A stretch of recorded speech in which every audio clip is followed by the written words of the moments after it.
The night was still young as I cruised the outskirts of Golden Gate Park. I waited patiently for a ping from the Uber app. I needed the extra cash as I was in danger of being short on my rent.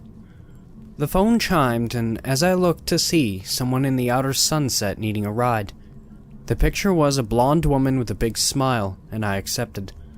It said she had 2 passengers, and the pay was decent. I found a spot to make a U-turn and made my way to a small parking lot. I thought nothing of it at first. It seemed like a young couple who were about to have a night in the bay. It was curious, though. I could see the woman dragging a man with black hair towards the car. She dragged him by a thick leather leash attached to an even thicker collar. I had witnessed lots of things in this city, but even this was new to me. The car door opened and I asked, "Lisa?" "Yeah, that is me," she replied, as she sat in the back seat. I looked at the man who stood outside. He looked hesitant to get in the car. She tugged on the leash with impatience. "Get in here, Henry." "Is he okay?" "He's fine. My husband just seems a little out of it tonight," she replied. The man sat in the car slowly and seemed to just be staring into space. I know that it can be wise to wear layers when in the city, but the man was wearing a rather large hoodie that was much too thick for an August night, even for here. "So, we're going to the Tenderloin, right?" "Yes. If we could get there as quickly as possible, that would be great. I was having trouble with my car, and we can't be late."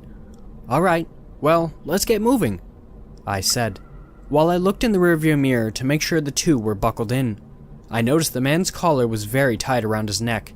I could see the red marks on his skin.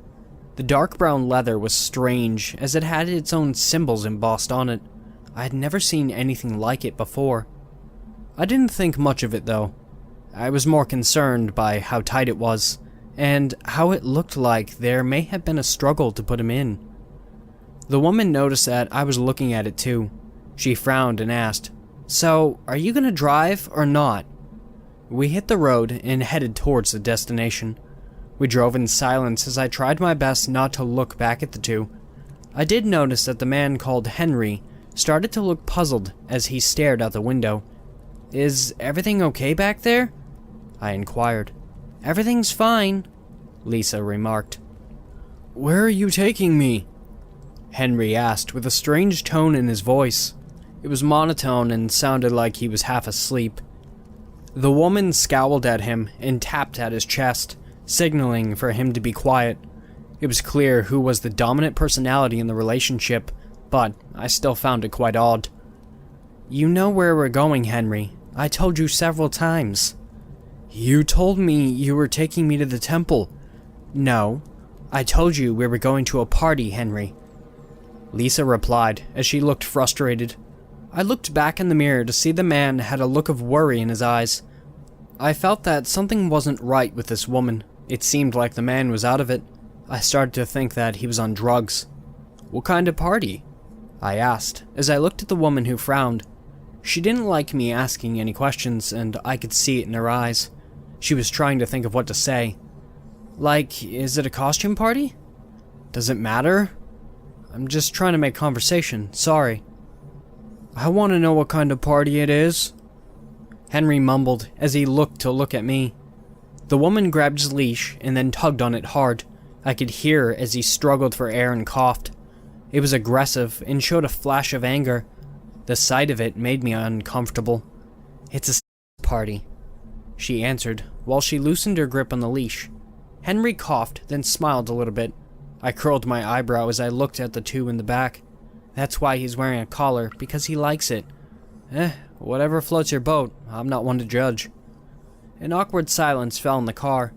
I continued to drive to the location as Henry continued to keep his eyes locked on me in the mirror. He tugged on his collar and said, "She's lying to you because she is planning on killing me." Lisa tugged on the leash and growled, "Shut up, Henry. Stop joking around. It isn't funny, and you're going to freak the poor man out." "Are you in danger, dude?" "I am, because this woman is not my wife." "Don't listen to him. He likes to make people uncomfortable for his entertainment," Lisa said. "Then why don't you show him what's in your pocket?" Listen, I don't want any trouble. I don't want to see what she has. She has a weapon in her pocket, Henry said, as he lifted his hooded shirt to show a cut across his stomach that had already recently been stitched and burned shut. It explained why he was so out of it. The man had to be miserable with pain. She used it on me earlier and put this collar on me. Shut up, Lisa yelled. Oh Christ, dude. Do you need to go to the ER? I just want you to get me away from this woman and take this collar off, Henry pleaded. I started to hit the brakes, but then I felt something cold along my neck. I looked down to see the blade against my throat. Keep driving, or I will have to kill you, Lisa growled, as I could feel it pressing against my skin. I lifted my foot off the brake and began to accelerate again. I could feel my hands tremble on the wheel. Alright, just don't hurt me. Then just keep driving, and you might live to see another day. I have a thought, Henry grumbled. Shut the hell up, Lisa yelled back. Yeah, let's just do what she says. How about you hit your brakes hard? Henry replied as he looked out the window. I don't see much traffic, so just trust me. Don't listen to him. If you want to live, I would do it now, Henry responded. I watched as he lunged at the woman and startled me enough that I slammed on the brakes. The knife fell into my lap, and I caught a glimpse of the weird, jagged blade. It had the same symbols as the collar. The car screeched to a halt, and I heard Henry shout, Take the collar off, now! I'm begging you, don't listen to him, Lisa pleaded. As I turned awkwardly to see he had her pinned down, I reached in the back and realized it was my chance. I took the collar off from Henry and heard a growl that sounded like a wild animal. He smiled as he plunged his hands inside our captor's chest. The blood sprayed, hitting the interior and the windows. That's much better, Henry remarked. I sat back in my seat, taking a glance at the mirror. Henry smiled back at me and exited the car. He walked around the window, tapping it lightly. I rolled it down in shock. Thank you. I thought for a moment I was nearly done. Henry, do you need me to call the police? I asked nervously. I don't go by that name anymore. You can call me the Legion. Okay, I responded. As I watched him reach into his pocket, I started to become nervous again. I thought I would die that night. He could see the fear in my face, to which he smiled back at me. Are you going to kill me? No. I owe you. You saved my life, Henry answered. As he grabbed my hand and placed cash in it, I looked to see a few $100. That should pay for the cleanup and a little more. What the hell are you? I'm a demon that will end this world. But don't look so scared. At least I tipped.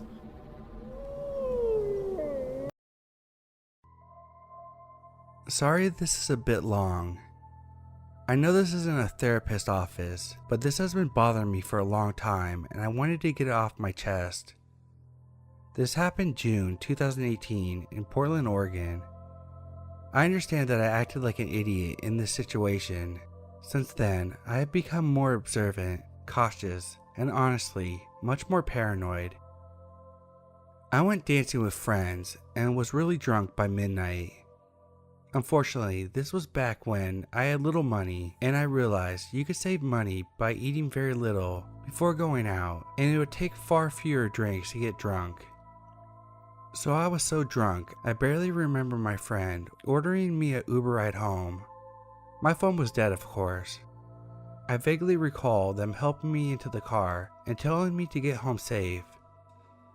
I don't remember greeting the driver or the first minute or so. Soon after getting in, he asked me how my night was and if I smoked.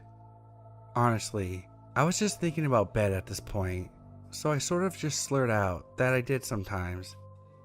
He offered me a joint, and this is the first moment I sort of get nervous and begin paying attention. I'd tell him something like, I'm really tired and just want to go home. I think he said something about it being an indica-based joint and it made great for sleep. Once again, I say something not exactly like no, but not a yes, which he takes as a yes. I'll take the joint now. Once again, I'm still drunk enough I can barely see straight or speak clearly. So when he says, okay, well, I have to cancel the ride real quick because I can't give it to you while I'm on the clock, or something to that effect.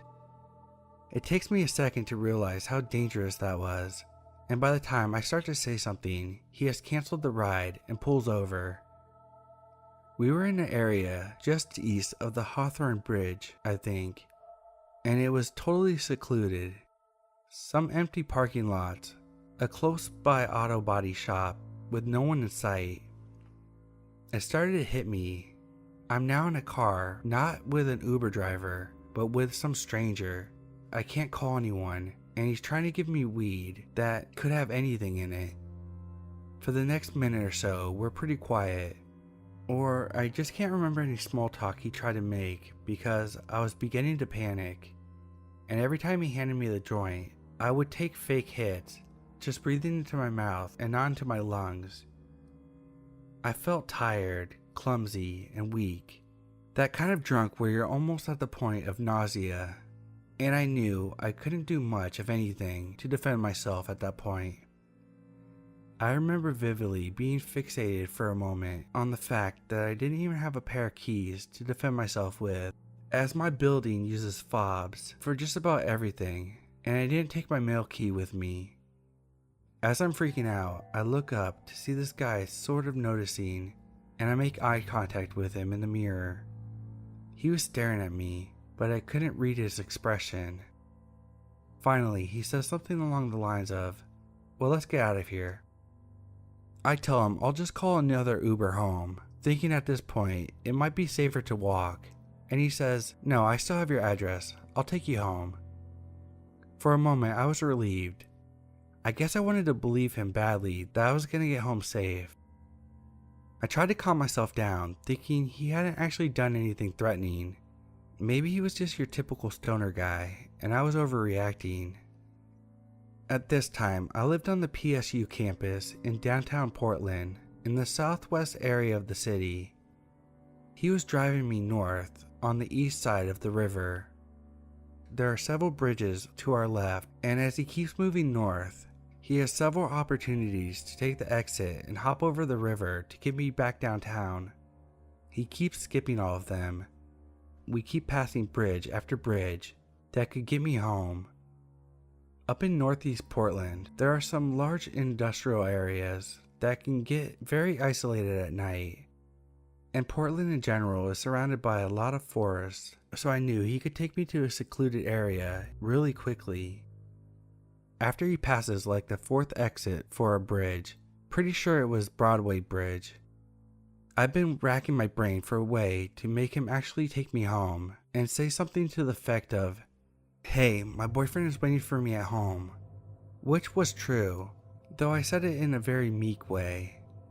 The driver says nothing, but did take the next exit bridge and basically hung a giant U-turn and started taking me home. Even as we were on the west side of town heading south, I was still shaking and my hands were on the door handle, thinking about just hopping out of the car at a red light the closer we got to my apartment. My phone is completely dead, and he honestly still had several chances to hop onto a nearby highway and speed off out of the city. We're getting pretty close to my apartment now, and I'm once again trying to convince myself that I'm being paranoid about a stoner that can't navigate the city. Although a few minutes before I was so scared I was crying. So once we get about 2 blocks from my apartment, I lie and tell him it's easiest to stop here and he can let me out. Again, he doesn't say anything, but does slow the car. I'm flooded with relief and even feel myself smile, but when I go to open the door, it's locked. I try to lift the lock mechanism manually, but it won't budge. I look up at him instinctively to see what's up, and he's got his head turned almost fully around towards me, his shoulders still facing the road, smiling at me. The worst fucking smile I've ever seen. I just started to cry and asking him to open the door. I was so freaked out and still very drunk, and thank God he did. I will never forget the sensation of vulnerability, not just being drunk in a car with no way to contact anyone, But even as I got out of the car, I kept feeling like he would somehow grab the back of my shirt and pull me back in, as silly as that sounds. When I got home, I found out that my boyfriend had actually gone out with his friends at the last minute and wasn't even home. He wouldn't have even known until much later if I had gotten back safe. The next day, I convinced myself that I was freaking out over nothing, which I realized still could be the case. But in my gut, I had truly felt in danger the night before. Technically, this guy could have been totally harmless, but I still think I should have texted my friend and reported him. The big thing that made me think of this was recently hearing about how Ed Kemper, the co-ed killer, would go for practice runs, picking up hitchhikers and seeing if he could get the passengers, potential victims, to trust him, and how far out of his comfort zone he could push them without them saying anything. Obviously this guy wasn't Ed, but I hate wondering if that night was a practice run of some sort for my Uber driver.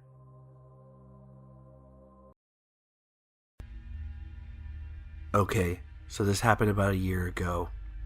I'm in a long distance relationship and I often fly to visit. I didn't have a ride arranged to come pick me up, so I usually use Lyft or Uber to get to and from the airport. This particular ride started off fine. The guy was from Haiti, I believe, he said, so he had a very thick accent that was often hard to understand. The beginning of the ride was him just making small talk like most drivers do. Where are you flying from? Are you in college? Do you have family here? And so on. We get on the freeway and there's lots of traffic. I had a layover flight, and of course the outlets were all in use and I couldn't charge my phone. I'm hoping traffic lightens up because I really need to keep in contact with the people I was going to stay with. Of course, my luck, the app crashes and says, "You have arrived," while we were literally in the middle of the freeway, near no houses at all. I kind of get annoyed and the driver says he'll pull over at Walmart nearby to figure out what's going on. Apparently he had a very old phone and it wasn't giving proper directions, so I said he can use mine, but I needed to charge it. He asked me to sit up front so it would be easier, and I thought nothing of it, so I hopped up front. He tells me he will take me the rest of the way for free without using the Lyft app. I put the address in and we're back on our way.